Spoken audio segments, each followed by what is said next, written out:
আসসালামু আলাইকুম বন্ধুগণ, আপনারা যারা আপনাদের ইমো অ্যাপ্লিকেশনটাকে আপডেট করে ফেলেছেন, আপডেট করার পরে আপনারা এখন আপনাদের ইমোতে ইমোর কলার টোনের অপশনটা খুঁজে পাচ্ছেন না। তো আজকে আমি আপনাদেরকে দেখাবো আপনারা কোথায় থেকে আপনাদের ইমোতে কলার টোন ব্যবহার করবেন।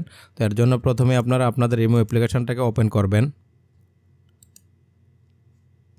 করার পরে এখানে নিচে দেখেন প্লাসের আইকনটা আছে, এটাতে ক্লিক করবেন।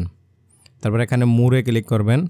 তারপর এখানে সেটিংয়ে ক্লিক করবেন। করার পরে এখানে উপরে দেখেন নোটিফিকেশন আছে, এটাতে ক্লিক করবেন। আগে এখানে ছিল এই যে ফাংশন অপশনটা ছিল, এখানে কলার টোন নামে একটা অপশন থাকতো, কিন্তু আপডেট করার পরে আর এখানে এই অপশনটা নাই।